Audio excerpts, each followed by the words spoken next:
aplicar ciertos parámetros que no difieren de un normal trámite de medidas cautelares que se realiza en un proceso público. La única diferencia, colegas, es el hecho de que estas medidas cautelares van a aparecer en la tramitación del procedimiento privado y vamos a realizar ciertas puntualizaciones respecto a las medidas cautelares que también se requiere un ámbito especial para poder debatir y analizar respecto a la construcción de riesgos procesales, la finalidad, cómo debe ser desarrollado, pero de manera puntual, para esta primera parte, debemos tomar en cuenta ciertos aspectos. Una reflexión que siempre se la debe tener presente es que uno de los principales problemas de nuestro sistema penal radica en la ambigüedad y la difusa interpretación dogmática, doctrinaria y normativa. Circunstancias que repercuten directamente en la forma de cómo deberían aplicarse los institutos jurídicos sustantivos y procesales por tanto operadores de justicia, fiscales que tienen a cargo la persecución penal, abogados que ejercen roles ya sea en la parte acusatoria o defensa, o los policías que tienen asignadas una tarea de investigación que deberían proponer a un futuro próximo a los científicos respecto al destinatario de tutela judicial, sea víctima o acusado. Si reflexionamos en este sentido, vamos a dar cuenta de que el procedimiento especial privado tiene una característica especial prevista en el artículo 375 y siguientes respecto a cuál sería ahora el enfoque de las medidas cautelares dentro de esta tramitación. Y es que las medidas cautelares ya tienen un enfoque constitucional respecto a la protección de derechos, principios, garantías jurisdiccionales, y que el objeto de esta aplicación de medida cautelar es de regular una convivencia social armónica, pacífica, en respeto de los bienes jurídicos. Y estos roles que establece para el órgano judicial el Ministerio Público, ¿no?, tiene un antecedente respecto a la concreción de la independencia, porque a través de ese mecanismo y la aplicación del artículo 173, ¿no?, dentro de un sistema de valoración de prueba para buscar la verdad procesal, porque la verdad real o material, que es la que se presenta como hipótesis dentro de la acusación o querella, va a tener que ser sustanciado, probado, para determinar que existe la responsabilidad de una persona, ¿no? Y por un lado, el Ministerio Público ejerce esa dirección funcional, ¿no?, con la carga de la prueba acusatoria en esa acción penal. Pero en la acción penal privada, ¿no?, en la acción penal privada, artículo 18, va a ser ejercida exclusivamente por la víctima, de acuerdo al procedimiento especial, ¿no? Tal como decíamos anteriormente, no participa la Fiscalía en este tipo de trámite. Pero el sistema penal boliviano, ¿no?, ha ejercido esta diferencia entre el principio acusatorio y el sistema penal. De manera rápida, el principio acusatorio se activa como un brazo operativo del Estado, ¿no?, que al conocimiento de un hecho concreto activa ese monopolio para poder, a través de sus poderes, ejercer a través de esos órganos, y en este caso el Ministerio Público, de realizar todo el tracto procesal con base a la normativa sustantiva y adjetiva para poder realizar el enjuiciamiento respecto a la identificación de un hecho concreto para que sea presentado ante el órgano judicial quien va a ejercer la tutela judicial efectiva. Entonces, si esto es así, debemos de analizar que dentro de las características que tiene el sistema penal de corte acusatorio, debemos de abarcar una de las vertientes fundamentales, que es el debido proceso, que abarca un andamiaje completo y que vamos a tratar de identificar a través del Auto Supremo 199 del 2013 respecto a tratar de resumir, ¿no?, a establecer cuál es la finalidad de este debido proceso. Y es que cuando hablamos del debido proceso, resulta siendo un principio legal por el que toda persona tiene derecho a garantías mínimas tendientes a asegurar un resultado justo y equitativo. Artículo 12 del procedimiento penal, ¿no? Permite la oportunidad de ser oído y hacer valer sus pretensiones legítimas frente al juez o tribunal, quienes deben observar los derechos fundamentales de las partes. ¿Por qué señalamos esto? Porque el juez, a tiempo de conocer una causa, tiene la obligación de garantizar, bajo ese rol independiente, bajo ese rol de revisión respecto a la competencia que les ha asignado, de que esta causa tramitada en acción penal privada ha reunido, sí, los requisitos del 290 o 341 y por esa circunstancia fundamenta y motiva la decisión de erradicar la causa. O por el contrario, al incumplimiento de estos requisitos de admisibilidad, genera una resolución debidamente fundamentada y motivada explicando las razones por qué no se han cumplido esos requisitos, ¿no? Y es que esa labor es parte del debido proceso,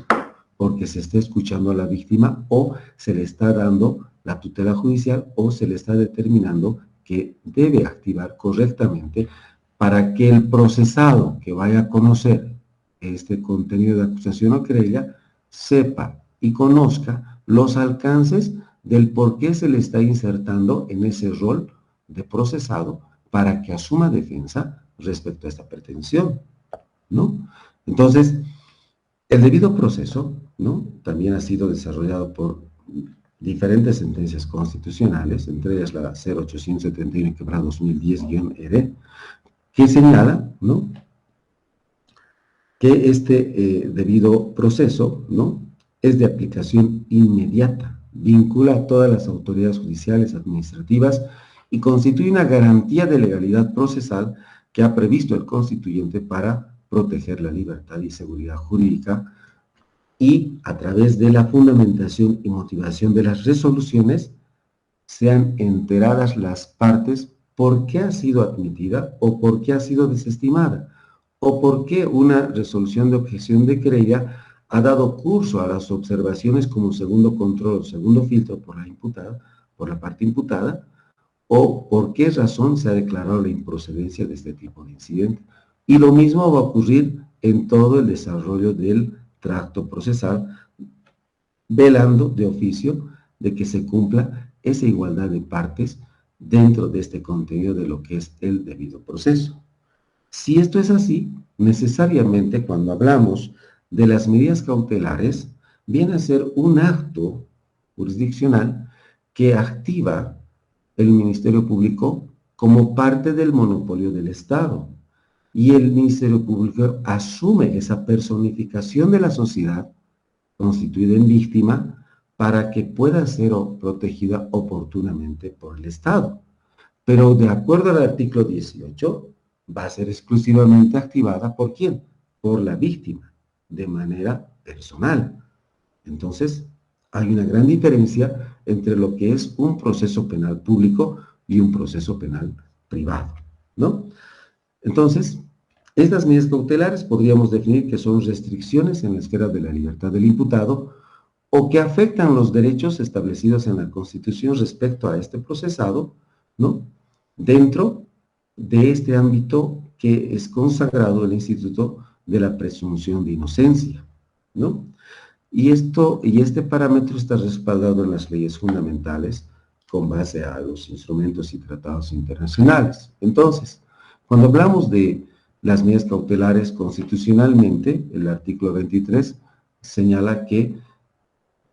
solo pueden ser restringidas en los límites establecidos por ley para asegurar el descubrimiento de la verdad histórica de la actuación de las instancias jurisdiccionales. Es decir, que la autoridad jurisdiccional va a definir esa situación jurídica, pero con base a ciertos parámetros, entre ellas el artículo 7 respecto en el inciso 2 de la Convención Americana de Derechos Humanos, de que nadie puede ser privado de su libertad física, salvo las causas y las condiciones fijadas de antemano por las constituciones políticas de los estados parte o leyes dictadas conforme a ellas. Y dentro de esos principios y características que se encuentran constituidas las medidas cautelares, que ya las conocemos, solamente vamos a reforzar respecto a la instrumentalidad, que es un medio para asegurar el normal desarrollo del proceso penal, no tiene una finalidad en sí misma, o la excepcionalidad y restricción que las medidas cautelares son de carácter eventual, pueden aparecer o desaparecer, aparecer en la tramitación del proceso cuando ya estamos en juicio, o a la conclusión de la sentencia recién procuren establecer la aplicación de cautelar, ¿no? O desde el primer momento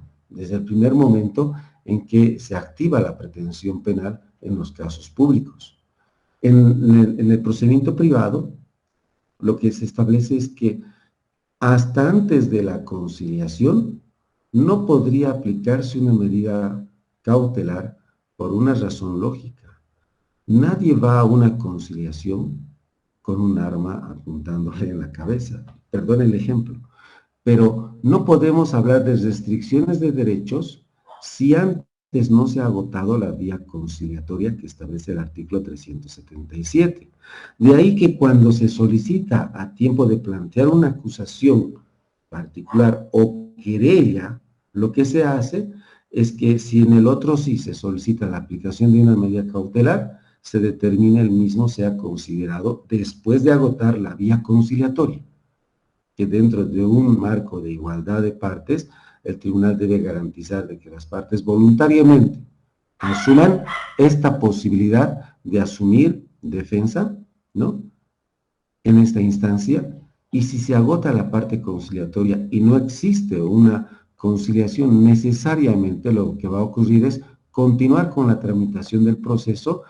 determinando los 10 días para que ofrezca la prueba de descargo de acuerdo al artículo 340, párrafo 3, o alternativamente, ojo, alternativamente se pueda aplicar las medidas cautelares, ya sea de orden personal o de orden real.